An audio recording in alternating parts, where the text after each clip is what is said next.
Buenos días, gracias a Jacobo. El siguiente panel se titula «Cómo generar valor en el sector asegurador». Quería agradecer a Agers un año más y a su staff por haber organizado este evento referente en el sector seguros de España. Para debatir estas cuestiones, en el panel de hoy tenemos como invitados a Constanza Gallego, Country Manager de Berkshire Hathaway, Patricia Puerta, General Manager de QBE España, Benedetta Corsarini, General Manager de Iberia AIG, Anne-Marie Jarvis, Directora de Grandes Empresas en Zurich, y a Ana Meca como moderadora. Ana Meca, que en la actualidad es la Managing Director de Marsh, que lleva desde 1993 desarrollando funciones de dirección y siempre muy cerca del mercado y los clientes. Pertenece al grupo desde el 2010 y pertenece al Comité de Dirección de Marsh España desde el 2010 y al Comité Ejecutivo de la firma. Gracias por vuestro esmero en la preparación de este panel y, Ana, te cedo la palabra. Perfecto. ¿Se me oye bien? Sí, se te oye Estupendo. bien. Muchísimas gracias, Esperanza. Voy a echar un poco para atrás para veros muy bien a todas. Para mí, como os podéis imaginar, es un honor y es un placer, además, moderar este panel con estas profesionales increíbles con las que compartimos hoy este tema y además con las que tengo la suerte de llevar años trabajando. Así es que yo creo que las presentaciones están hechas. Vamos a entrar en el tema de cómo generar valor en el sector asegurador. Creo que el tema es muy interesante. Tenemos escasos 40 minutos para abordarlo y yo creo que es momento de empezar. La situación de mercado, yo creo que Jacobo nos la ha dejado muy clara. Los gerentes de riesgos habéis tenido muchas dificultades en estos últimos años. Antes de preguntar nada, sí que me gustaría, Benedetta, que nos dijeras tú cómo se llega a una situación tan agravada de mercado. ¿Cuál es el punto de vista de tu compañía y desde cuándo empezáis a notar esta situación de mercado? Muchas gracias, Ana, y muchas gracias, Agers. Un placer estar aquí con todos vosotros hoy. Pues es una pregunta que nos debemos hacer, aunque se oye bien, ¿no? Sí. Aunque a estas alturas entiendo que todos tenemos claro, ¿no?, cómo se llega a una situación de endurecimiento de mercado.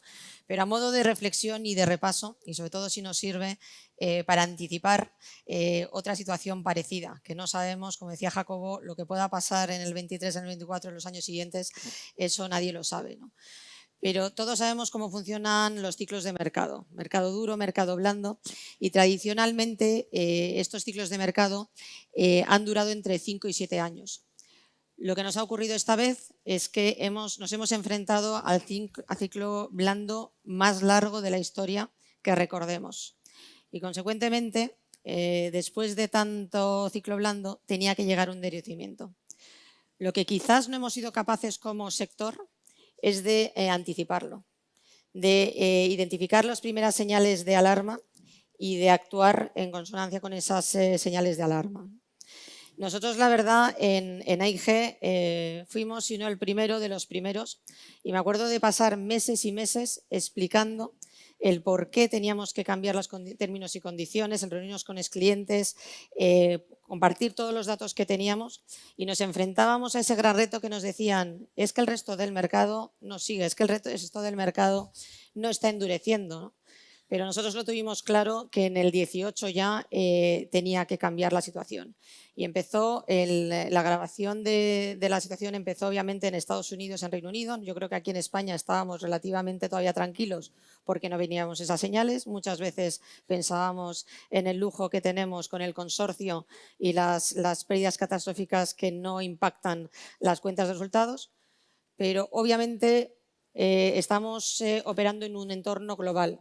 Y justamente la mayor parte de las empresas que estáis aquí representadas, cuando tenéis un evento catastrófico, el que os preocupa no es España, el que os preocupa es el de Latinoamérica, el de Asia o el lugar que sea, ¿no? Y siempre habíamos observado con cierto temor la temporada de huracanes. Esta semana nos está tocando uno en Miami. Pero ya no han sido solo huracanes. De repente hemos tenido inundaciones de todo tipo, incluso en Europa. hemos visto incendios tremendos en California. Bueno, este año hemos visto incendios también en media Europa, con lo cual la situación se ha ido agravando poco a poco. Pero realmente, ¿cómo llegamos a un crecimiento de mercado? Creo que no se nos escapa nada. Si lo queremos hacer en una idea muy básica, al final estos son dos elementos que juegan: primas y siniestralidad. Y todo esto, ¿qué es lo que influye en esa dinámica? La capacidad que haya. Oferta y demanda y, como decía Jacobo también, el capital que haya disponible en el mercado. Con lo cual, en un ciclo tan largo, tan blando, al final lo que habíamos visto es las tasas se habían ido reduciendo todos los años y todos estábamos, las compañías menos, los clientes, mucho más contentos de ver, no necesariamente ahorrar, porque yo creo que en el fondo esos ahorros que obteníais en los programas los habéis ido invirtiendo para aseguraros mejor y comprar otros productos, ¿no? Pero creo que esa dinámica estaba ahí y se fue manteniendo con ciertos riesgos y con ciertas dificultades, sobre todo porque hay un margen de rentabilidad que tradicionalmente las compañías de seguro teníamos, que era en los ingresos financieros. En el momento en que los tipos no favorecen esos ingresos financieros, se hace que la dependencia del margen técnico sea absoluta. Y si ese margen técnico se empieza a deteriorar, pues obviamente hay mucho más foco en el ratio combinado y en el mantener determinada estabilidad. A ello podemos añadir incluso la agravación a la que estamos asistiendo, ya no solo de los eventos catastróficos más frecuentes y más intensos, sino también el coste más elevado de los siniestros. Y hablamos de todo tipo de siniestros. Ahora mismo pues lo podemos ver también motivado por la inflación, pero si no, desde hace años lo estamos viendo en los siniestros de RC, la famosa inflación social, el impacto que están teniendo los litigation funds que ya empiezan a operar en Europa, y todo eso hace que el coste de la siniestralidad sea más elevada. Así que si juntamos todos estos factores, al final las compañías vemos que si el ratio combinado no se sustenta. Empezamos obviamente a aplicar medidas de suscripción más estrictas. Empezamos a enfocarnos en un término que es fundamental, que es la volatilidad. Y la volatilidad, controlar la volatilidad es lo más esencial, yo creo que es el foco que tenemos absolutamente todos a la hora de garantizar determinada estabilidad en condiciones, ¿no? Y para gestionar esa volatilidad, una de las consecuencias ha sido las reducciones de capacidad que todos habéis sufrido, ¿no? En mayor o menor medida, pero la verdad es que ha habido incluso riesgos que se han quedado sin capacidad y sin asegurarse, ¿no? Todos estos factores han confluido en un momento clave. Yo digo que nosotros empezamos a ver estas evidencias ya en el 18 y empezamos a aplicar medidas, pero ya cuando llegamos al 19 el mercado duro fue una realidad y ya la gota que colmó el vaso fue la pandemia. La pandemia más grave de los últimos 100 años. Que no digo que la pandemia fue la causa del mercado duro, pero desde luego fue lo que la aceleró. Y hemos tenido que obviamente tomar esas. Lo que parece es que hay poco margen de maniobra, que realmente con todas esas variables es difícil que la situación pueda ser otra, cuando se juntan todas ellas. La pregunta sería, entiendo que la conversación con los asegurados es muy compleja en una situación de mercado como esa. Internamente en la compañía, ¿habéis trabajado iniciativas de aportación de valor más allá que las condiciones y los términos de renovación, que sabemos que han sido durísimos? Para mí y yo creo que también lo hemos visto todos como sector, hay un factor fundamental, lo ha dicho Jacobo, que es la comunicación. La comunicación tiene que ser abierta, transparente, compartir datos. Yo creo que tenemos que evitar ese momento en que llega la cotización con unos términos agravados, reducción de capacidad, aumento. Tenemos que saber explicar y creo que ahí es el valor que se puede aportar como mercado también con todos los datos que analizamos. Yo creo que hay ahora mismo un enfoque impresionante en recopilar datos. Son datos que necesitamos para una mejor suscripción, para poder segmentar incluso en nuestros términos, por tipología de riesgos. También son datos necesarios para ayudar a la prevención y mitigación de siniestros. Y creo que en eso es en lo que más estamos volcados. Voy a retomar el tema de los datos, que yo creo que es fundamental y yo creo que los gerentes de riesgo, los asegurados, valoran muchísimo la información que compartís y es parte de esa relación de confianza y de socios entre el asegurado y el asegurador. Te quería preguntar a ti, Constanza, porque más allá del uso interno que se hace de esos datos, que entiendo que os ayuda mucho a todo el proceso de suscripción, realmente ¿estáis trabajando para...?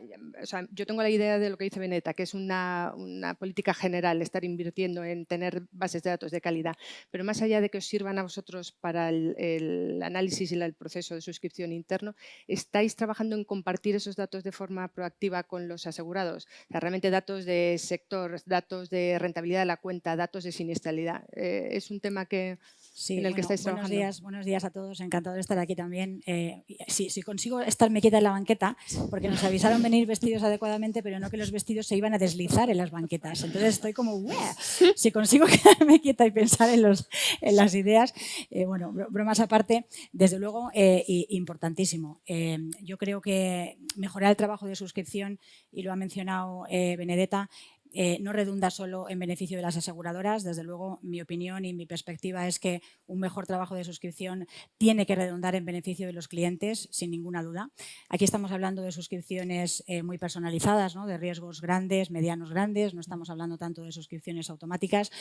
Tener esos datos que nos ayuden a entender mejor el riesgo, a valorarlo de forma adecuada y a plantear escenarios, ¿no? Al final lo que nosotros hacemos con los datos es plantear escenarios, poner los datos en contexto, tratar de analizar datos de clientes de industrias parecidas, semejantes y ver el comportamiento y, por supuesto, compartir esos escenarios de condiciones y de siniestralidad con el cliente de manera transparente, ¿no?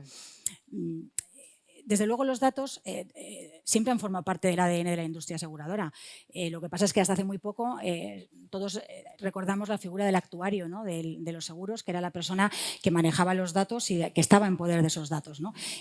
Esto ha cambiado mucho ahora. En los últimos años nos enfrentamos a retos de todo tipo, a retos de captación, de gestión, de fidelización de clientes, entre otros, lo que nos está haciendo en las compañías adoptar, crear unidades transversales de gestión integral del dato, ¿no? Que esa es quizá la diferencia fundamental, ¿no? Luego volveré a esa idea.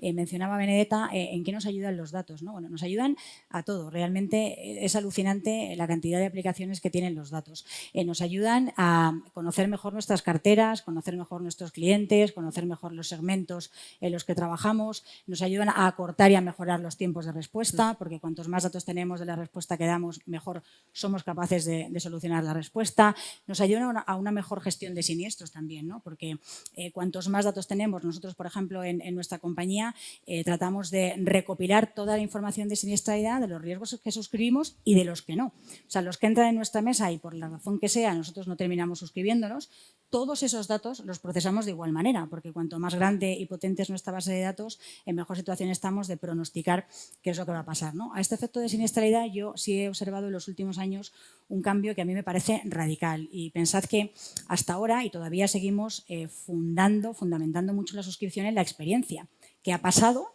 y intuimos o deducimos que va a pasar lo mismo. Como ha pasado esto en los últimos 10 años, va a pasar lo mismo en los siguientes 10 años. Esto no es necesariamente así, porque obviamente las situaciones y las circunstancias que vivimos en cada momento son evolutivas, cambian. Entonces, lo que nos ayuda en los datos, no solamente el dato, sino el dato, la tecnología, el know-how y las herramientas, es a poder predecir futuros distintos. O sea, no coger mi siniestralidad de 10 años y predecir que los siguientes 10 van a ser iguales, sino cómo van a ser esos siguientes 10 y cuáles son los factores que influyen. Y eso a mí me parece de un poder importantísimo para tratar de ir adaptando también las condiciones a unas situaciones y a unas condiciones de mercado distintas, ¿no? Nos ayudan en la evaluación de riesgos. También os puedo citar como ejemplo otra de las cosas que hacemos en nuestra compañía, desde la fundación, creamos nuestro propio equipo de 60 personas de gestión de datos y análisis catastrófico, precisamente para tener nuestra opinión. Siempre en el mercado han estado disponibles los modelos de Suiza, de Münchener, por citar algunos, ¿no? Nosotros tenemos nuestro propio modelo porque creemos que podemos aportar valor a través de un mejor manejo de nuestros datos y los datos de la industria. Y en eso estamos trabajando, ¿no? Muy de la mano en ese sentido. Nos ayuda a prevenir fraude, bueno, a muchas cosas, ¿no? Es verdad que las infraestructuras de las compañías hasta ahora no han estado preparadas para acoger esa transversalidad de los datos, lo que ha hecho que en los últimos años todos hemos oído cómo han proliferado un montón de proyectos de estandarización, mejora de infraestructuras de datos, ¿no? Y las compañías más avanzadas en esta gestión integral del dato pues cuentan con órganos impulsores, ¿no? Los famosos Data Chief Officer o similares, posiciones similares, que lo que tratan es de introducir a todos los niveles de la compañía, a nivel estratégico, estos datos, ¿no? Este convencimiento de que los datos aportan mucho poder. Yo creo que todos coincidimos en que las empresas que más hagamos o hagan gestión integral del dato estaremos en una posición de ventaja competitiva con relación al resto, porque seamos capaces de diseñar productos a la medida del cliente, productos personalizados. Esto lo estamos viendo ya en los seguros de autos. Los precios varían muchísimo según cada usuario. Eso no ha llegado a nuestro mundo, al mundo empresarial pues todavía no ha llegado. Yo estoy segura de que llegará, porque estos datos lo que nos hacen es conocer mucho más, no la industria bancaria, que veo a Nacho y lo tengo aquí en primera fila, ¿no? Sino cómo es el Santander y poder hacer un programa a la medida del Santander. Ya lo hacemos en gran medida, pero no todo lo que deberíamos, ¿verdad, Nacho? Hay que avanzar todavía más en ese sentido. Entonces, yo creo que eso es muy importante y que yo creo que seguir avanzando ahí es fundamental. Sí que comentabas, Ana, compartimos los datos, claro. Sí, pues ahí tenemos una proactiva. asignatura pendiente. O sea, realmente estamos todavía un poco en fase de experimentación, de saber qué hacemos, cómo los manejamos. Yo, por lo menos, no conozco de ninguna compañía que tenga plataformas abiertas donde el cliente pueda acceder y descargarse datos que son interesantes para su industria o su riesgo. ¿Llegaremos a eso? Yo espero que sí, que en eso invertamos. Cuando nosotros seamos capaces de manejar bien los datos, ¿cuáles son los que podemos compartir? De todas maneras, yo creo que somos muchas las aseguradoras que sí apostamos por esa transparencia. Yo os invito desde aquí, y no creo que la información sea poder, creo que retener la información es un error grandísimo. Creo que compartir la información supone crear el ámbito de confianza que necesitamos clientes y aseguradores y corredores para trabajar muchísimo mejor. Os animo a darnos mucha caña, a pedirnos muchos datos, porque los tenemos y creo que los podemos compartir. Y yo creo que hay que ir en esa línea de transparencia, avanzando, explicándonos mejor y compartiendo todo lo que estamos haciendo. Con lo cual, os animo a que lo hagáis más todavía de lo que se está haciendo. Perfecto. Muchas gracias, Constanza. Sigo contigo porque sí os quiero preguntar una cosa. Ha comentado, pues ya no me acuerdo si era Jacobo o ha sido Benedetta en su, que ha habido riesgos en todo este proceso de mercado duro que nos han colocado. O sea, bien porque no tenían las medidas de protección suficientes o no las tenían suficientes para este entorno de mercado, que también entiendo yo que los procesos de suscripción han sido más duros. Mi pregunta es, esa inversión en medidas de protección pues lleva un tiempo y es un esfuerzo económico para las empresas. ¿Cuál ha sido un poco la posición de vuestra compañía en ese periodo de inversión? ¿Habéis acompañado desde vuestros departamentos de ingeniería a las empresas en priorizar cuáles eran las medidas más urgentes? ¿Les habéis dado cierta cobertura para que les diera un confort mientras se realizaban toda esa inversión? Sí, bueno, una pregunta muy, muy importante y muy buena. Yo empezaría por decir, Ana, en prevención hemos avanzado muchísimo como país. Yo creo que yo llevo ya muchos años trabajando en esto y desde luego de lo que inicialmente había a lo que nos encontramos ahora, creo que la evolución es muy positiva.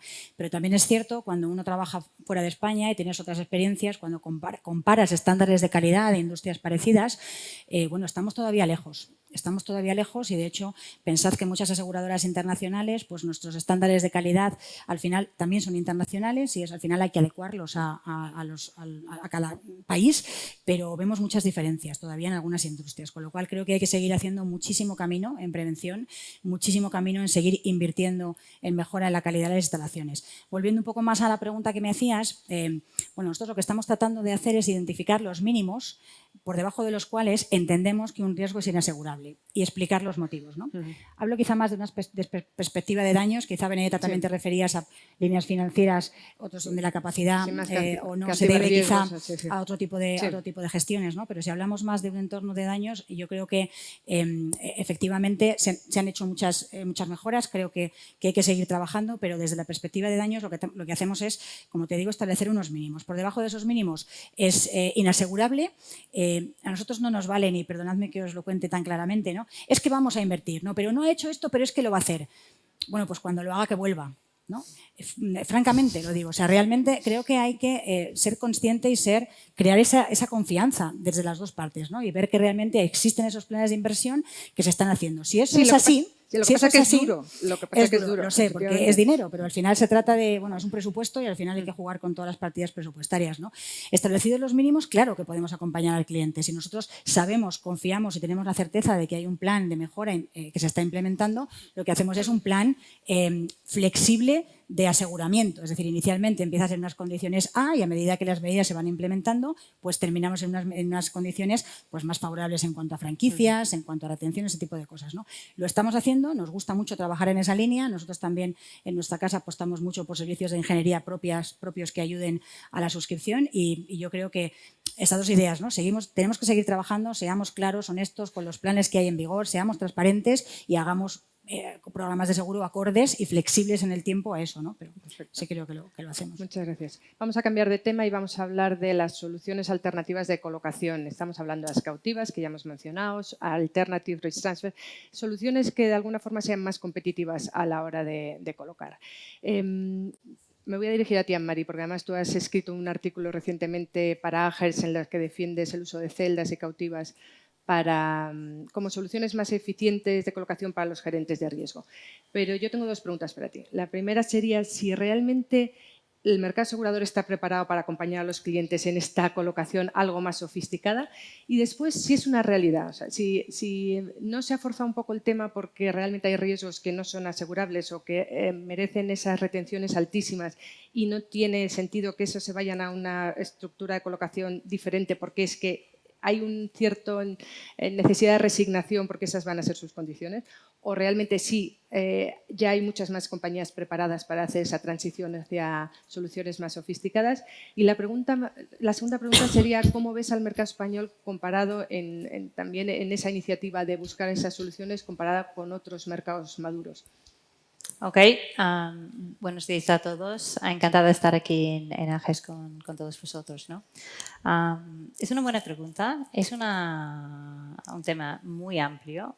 Claramente no podemos cubrir en mucho detalle hoy y me disculpo de antemano si realmente voy bastante high level, ¿no?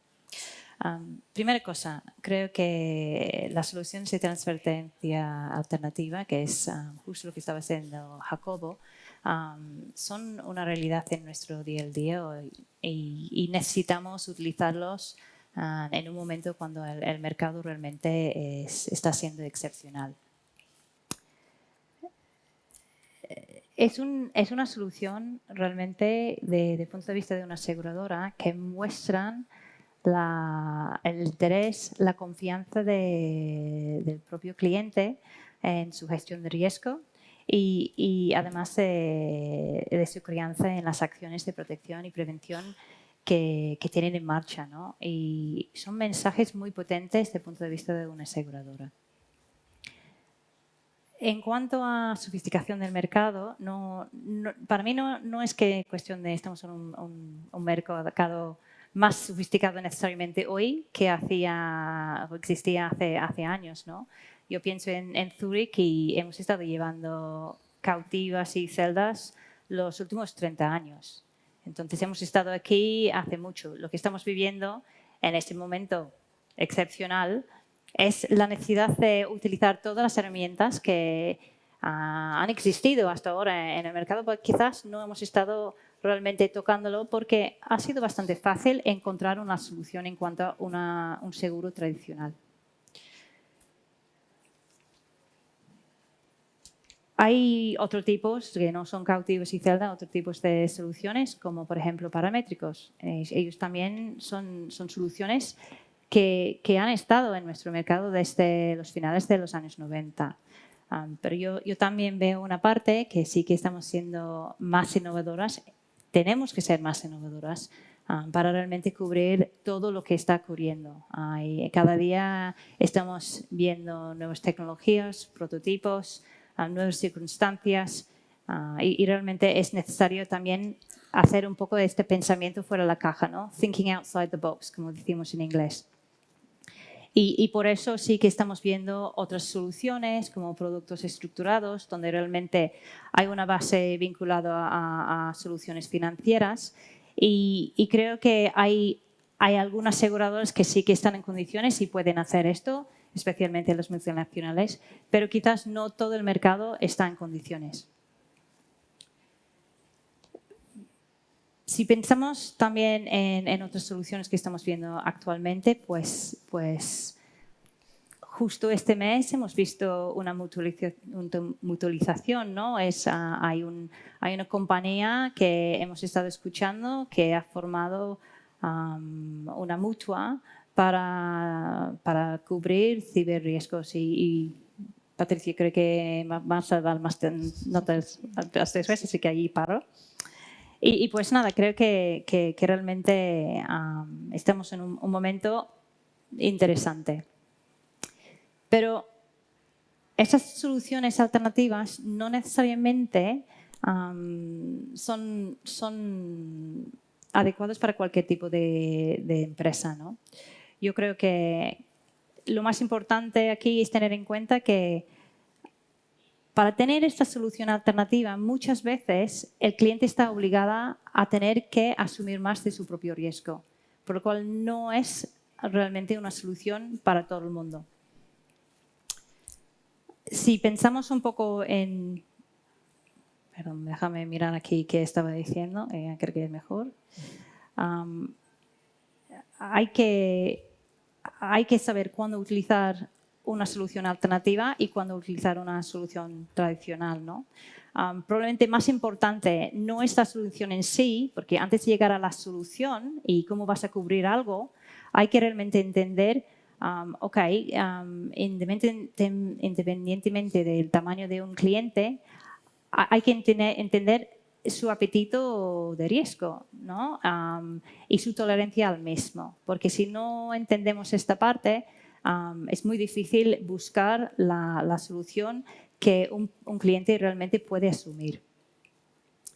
Aquí de nuevo creo que hay una oportunidad para las aseguradoras realmente añadir valor a nuestros clientes. Creo que en concreto los que tenemos departamentos de riesgos de ingeniero como mientras Constanza, creo que sí tenemos estas posibilidades realmente de dar insights y datos para facilitar este tipo de asesoramiento, para que un cliente a partir de este momento, cuando entiende su tolerancia al riesgo, realmente puede ir ya trabajando a mano de su corrector o lo que sea y buscando la solución adecuada. Y para la parte segunda de la pregunta, si me acuerdo, ya un poco largo. ¿Cómo es el mercado español comparado con otros? Aquí, otra vez, alineo con lo que estaba diciendo Jacobo, ¿no? Sí, estamos viendo un incremento bastante importante en cuanto al número de clientes que están interesados en por lo menos entender cómo una solución como una Cautivo o Celda puede funcionar dentro de su propia compañía, ¿no? Hay mucho interés en entender mejor las ventajas, las desventajas y los costes relacionados, ¿no? Pero al final, y sé que estamos aquí y aquí en esta sala hay muchos risk managers y muchas compañías muy grandes y sois vosotros realmente que podéis llegar a tener este tipo de solución, pero al final debemos acordarnos que somos principalmente en España un mercado medio. Entonces, esas soluciones hay que utilizarlo siempre y cuando tiene su ventaja, ¿no? Hay que invertir bastante tiempo, bastante recursos en ir por una solución alternativa y por eso no siempre funciona de la mejor manera, ¿no? ¿Y qué pasa si no puedes tener una solución alternativa? Pues nada, que existe la solución tradicional. No pasa nada. No pasa nada. No es que el mundo va a caer porque no hemos puesto sobre la mesa una solución alternativa. Y bueno, por terminar, lo que sí que podría decir es quizás hay más compañías que tienen un perfil que por lo menos podría estudiar estas opciones, a ver si pueden encajar en en su filosofía de risk management y realmente esto sí que podría ayudar quizás con el tema de controlar de primas. Perfecto. Muchísimas gracias, Anne-Marie. Me giro, enlazo con tu tema de ciberriesgo. ¿Qué riesgo el ciber y qué situación más compleja de mercado para los riesgos ciber? Hemos visto capacidades muy escasas y primas elevadísimas.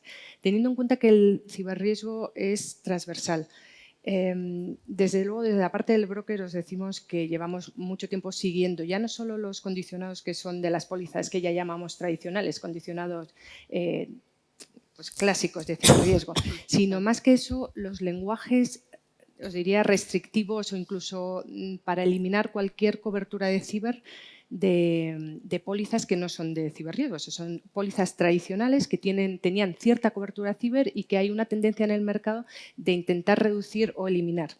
Entonces, mi pregunta, Patricia, para ti sería, si tenemos en cuenta que estamos en una economía puramente digital, o sea, ¿qué cabe esperar si el mercado asegurador no es capaz de reaccionar para cubrir esos riesgos ciber que no encajan en una póliza standalone, una póliza separada de ciber tradicional? Y me preocupa también que los suscriptores de las aseguradoras estén preparadas para incorporar la suscripción del riesgo ciber en unos ramos que son completamente distintos de alguna forma. ¿Cómo estáis trabajando ese tema internamente? Bueno, gracias, Ana, por la pregunta, que me toca una pregunta curiosa y difícil, sin duda. Y buenos días a todos y gracias por la invitación. Si os parece, os voy a contar un poco cuál es la situación que hay ahora mismo en el mercado de cyber, lo que está pasando a nivel internacional, las dificultades ante las que nos encontramos las compañías aseguradoras para innovar. Jacobo hablaba de innovación, de la necesidad de innovación, ponía esa presentación en rojo, ¿no? Todas las celdas eran rojo en el riesgo cyber, y después os cuento un poco lo que estamos haciendo las compañías, hacia dónde vamos buscando esas soluciones cyber. Hace unos días nos levantábamos ¿se me oye bien? Sí, con la noticia, lo comentaba Ana-Marie, de que se ha constituido una mutua de ciberriesgo, que bueno, muchos de vosotros lo habréis escuchado ya. Esto surge en el entorno pues, de un foro similar al que estamos celebrando hoy en Alemania, la primavera pasada, en la que varios gerentes de riesgos, entre ellos de Airbus, si no recuerdo mal, de BASF, bueno, pues empiezan un, diría, animado debate sobre las mutuas y sobre los beneficios que pueden tener las mutuas en una situación volátil de mercado y en la que no encuentran capacidad ni cobertura suficiente. A raíz de ahí, pues hay una serie de clientes de grandes corporaciones europeas que se ponen a trabajar y deciden, bueno, pues vamos a crear una mutua. Ya se ha presentado para obtener la licencia entre el regulador belga, se llama MIRIS, y se comprometen a aportar 25 millones de capacidad a cada uno de los miembros de esa mutua. La mutua funcionaría pues, como un club P&I tradicional, se capitaliza con la solvencia de los miembros y bueno, pues si hay siniestros, si las reservas hacen pensar que peligra la capitalización de la mutualidad, pues se pedirían cuotas adicionales. La idea de MIRIS es que funcione en coaseguro con el mercado asegurador. Y bueno, hemos visto reflexiones de todo tipo a nivel internacional y una muy interesante que hablaba desde Alemania también, del presidente de este foro, que hablaba de que el seguro se va a volver cada vez más irrelevante. Yo, mi opinión personal, obviamente, y cada uno aquí tendrá la suya, es que una mutua es una solución óptima, es una solución complementaria, pero en ningún caso puede ser la única solución, porque una mutua y esos clientes que deciden acudir a esa solución se van a enfrentar con exactamente los mismos problemas a los que nos enfrentamos las compañías aseguradoras. ¿Por qué no innovamos más y por qué no innovamos más rápido? Principalmente por dos factores. El primero, el track record. No podemos crear nuevos productos si no tenemos una pauta de comportamiento, si no tenemos datos, si no conocemos la experiencia de cómo se comporta un riesgo. Y para eso es fundamental contar con esa información. Es cierto que el riesgo cyber... bueno, el riesgo cyber sigue estando ahí y siempre lo estará, pero van cambiando las tecnologías. Y el segundo problema que nos encontramos es la inseguridad jurídica que nos otorga el no tener un marco regulatorio para todos esos nuevos riesgos que se van aconteciendo. Luego hay dudas también sobre esta mutua, que puede ser si solo algunos miembros pueden acceder a ese club exclusivo, por decirlo de alguna manera, porque hay que tener unos, ¿cómo decirlo? Pues unos requisitos financieros muy importantes. ¿Cómo van a conseguir realmente garantizar la solvencia de esa mutualidad? ¿Cómo van a diversificar su portfolio si solo se dedican a asegurar el riesgo cibernético? Bueno, surgen muchísimas dudas como pues, la inversión que cada vez mayor en activos intangibles, la inflación, el que no olvidemos que la litigiosidad en Estados Unidos es mucho mayor a lo que era ya antes de pre-COVID. Surgen muchísimas dudas, ¿no? Insistir en que es una buena solución, pero una solución complementaria. ¿Qué ocurre? Ya he contado todo lo malo, todos los problemas que nos encontramos en el camino, pero también obviamente pues el seguro tiene mucho que hacer. Las compañías, pues yo diría, obviamente por mi experiencia en QVE, pero lo que veo en el entorno en general en el mercado, contamos con laboratorios de innovación para trabajar riesgos emergentes, contamos con directores de transformación, que no de remediación, que eso es algo muy importante, que empieza a haber en todas las firmas. Y soluciones que estamos trabajando para aportar al segmento del producto de ciberriesgo, pues obviamente trabajar una industria vertical, importantísimo, que eso hila con la pregunta que tú me hacías, Ana. Yo recuerdo en un IGREA yo creo que hace 4 o 5 años, que hablando con la gerente de riesgos de una de las mayores energéticas del país decía: Patricia, es que a mí el seguro no me entiende, pero no me entiende porque yo no es que tenga un riesgo cyber en RC o tenga un riesgo cyber en property, decía, es que yo soy cyber.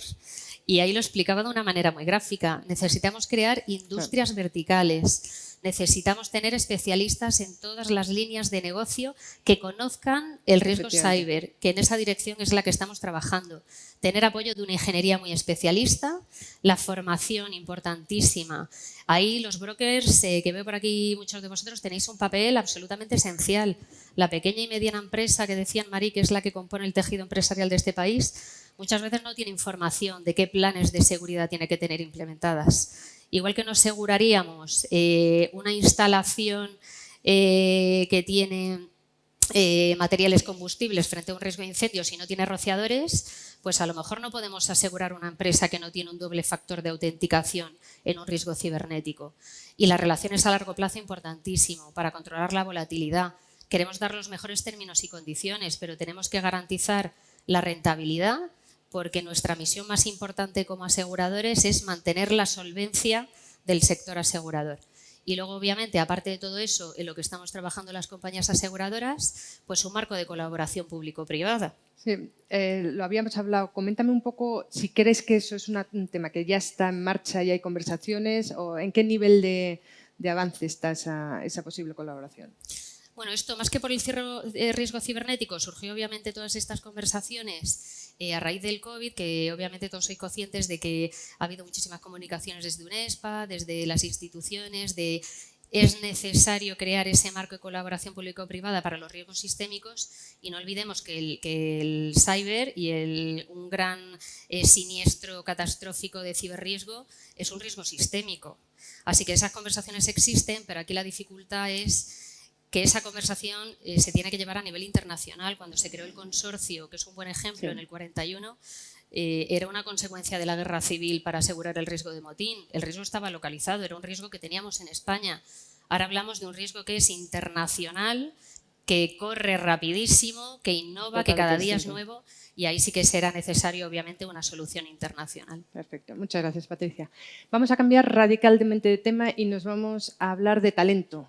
Yo creo que lo cita también, es que no nos has dejado nada para comentar, Jacobo, pero vamos a hablar de talento porque yo leí hace poco en una publicación del sector que decía que la población activa del sector asegurador está envejeciendo, desde luego no era por nosotras, no os preocupéis, y decía que en 8 años más o menos, como la generación de los baby boomers van a tener como 65 años o más, y que además era tremendamente difícil contratar talento y retener talento. O sea, estamos hablando de empresas de servicios, lo que decíamos, o sea, es una parte fundamental de la aportación de valor que podéis hacer las compañías. Entonces, voy a empezar contigo, Benedetta. ¿Cómo estáis tratando el tema internamente en AIG? Bueno, el talento es un tema, me encanta el seguro. De hecho, llevo toda mi vida dedicada al seguro, pero hablar de talento desde luego me apasiona. Y lo hago además con mucho orgullo de ver en casi todas las filas a alguien que viene de AIG, con lo cual nos consideramos una escuela exportadora de talento y eso es bueno atraer y es bueno también retener, pero es muy sana la rotación. Y veo que todas las personas que están aquí, que han pasado por AIG, aprendieron mucho y están teniendo carreras de mucho éxito. Así que enhorabuena a todos y me encanta veros por aquí. Pero ciertamente es un reto del sector y es un reto de todos los sectores. Es el gran reto que tenemos todos al que nos estamos enfrentando, ¿no? Y yo creo que si miramos ya más particular en nuestro sector, hay dos generaciones que están haciendo el sándwich. Estamos muy volcados en las nuevas generaciones porque estamos pensando cómo está evolucionando las necesidades del cliente, cómo está evolucionando la dinámica de las compañías, de los brokers, de todos los que trabajamos en seguros y qué habilidades nuevas necesitamos, ¿no? Entonces hay mucho enfoque en esas nuevas habilidades, con lo cual vamos a un talento joven, vamos a captarlo a las universidades. En las universidades el seguro es como lo último de la lista de preferencias y es así. Nosotros tenemos programas de becarios e intentamos traer muchos becarios que luego al final hay oportunidades para muchos de ellos que permanecen en la empresa y para mí son programas buenísimos. Luego tenemos programas de 2 años especiales para recién licenciados que se forman en todas las áreas de la empresa y eso es muy atractivo porque es lo que los jóvenes quieren, ¿no? Y así hay que hacer mucho. Un SPA, desde luego, está haciendo una campaña buenísima, pero tendríamos que estar mucho más presentes para hacer atractivo el trabajo en seguros, para atraer esas generaciones, ¿no? Pero yo quizás por cercanía, si os acercáis veréis también las canas que me han empezado a salir por cercanía, tengo mucho cariño a la generación Silver, ¿no? A la que prestamos poca atención en muchas ocasiones. Es un talento, el más tradicional que tenemos en el mercado, de un conocimiento tremendo.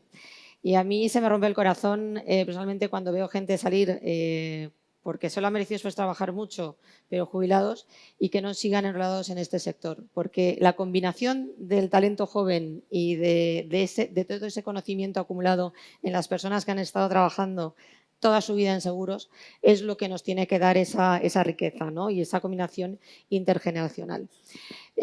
Tenemos que hacer también mucho en el ámbito tecnológico, porque no solo estamos para atraer talento, no solo estamos compitiendo entre nosotros, estamos compitiendo con otros sectores y, por ejemplo, me refiero al sector tecnológico. Si buscamos determinados perfiles en el área de finanzas, en el área actuarial, en ciberseguridad, y no hablo solo de aseguramiento de riesgos cibernéticos, sino la propia ciberseguridad de las compañías, que es ahora mismo la mayor preocupación Crítica. también para nosotros, ¿no? Esos perfiles están mucho más atraídos por sectores tecnológicos, más dinámicos, más modernos, que por el nuestro. Y entonces ahí sí que estoy viendo una transformación y también veo que es donde nos puede esa alianza con otros sectores. O sea, decíamos, ¿dónde podemos aportar valor las compañías, ¿no? Sí. Es en buscar esas alianzas en otros sectores que nos permita, como estamos haciendo en ciberriesgo, aportar conocimientos que van mucho más allá de lo que nosotros somos capaces de ver en el sector seguro, ¿no? Pero, ¿qué se puede hacer por el talento? Aparte de ser más atractivos como oferta, las carreras profesionales que ofrecemos en el sector son tremendas. Me decía a mí una suscriptora junior, que ahora está sentada entre nosotros porque ya no es junior, pero cuando empezaba la carrera me dice, es increíble las oportunidades y las condiciones que tengo de trabajo si comparo con mis compañeros de ingeniería, que están en medio de las carreteras supervisando obras. Y ejemplos como esos podemos poner 1000. Así que los que estáis aquí, que estáis empezando o estáis a media carrera, ayudadnos en esa labor de evangelización del seguro con vuestros hijos, sobrinos o todos los que conozcáis, porque este sector es de los mejores en los que se puede trabajar y en los de más estabilidad ofrece, desde luego. Estoy totalmente de acuerdo. ¿Qué opinas tú, Constanza? Bueno, como Beneta se ha leído mi presentación, ya lo ha dicho todo, entonces voy a aportar bastante poco y además estamos al límite. Estamos al límite del tiempo. Estamos al límite. Entonces yo lo único que reforzaría es quizá la idea de las universidades, ¿no? Yo creo que somos un sector poco atractivo. El talento es uno de los retos, yo diría el mayor reto al que se enfrenta España en los próximos 50 años, en general como país y nosotros en particular por ser un sector eminentemente inatractivo, ¿no? Yo creo que no somos atractivos. Creo que hay que trabajar mucho en la universidad en doble faceta, primero tratando de contar más sobre el seguro. Yo he estudiado una doble licenciatura y tuve un tema en Derecho Mercantil llamado seguro y reaseguro, que además no me estudié. Entonces, y he acabado aquí, gracias a Dios, porque estoy muy feliz, pero hay que contar más en las organizaciones, en las escuelas de posgrado, qué es la gerencia de riesgos, qué es esto del mundo del seguro, porque es un mundo tremendamente rico, ¿no? Creo que eso es una parte y otra parte tenemos que ir más a contar cómo es una carrera profesional en el seguro. Tú preguntas a un joven, ¿tiene una idea de lo que es ser banquero, a lo mejor equivocada, de lo que es ser psicólogo, de lo que es ser ingeniero? ¿Qué es ser trabajadores de seguros? ¿Eso qué es?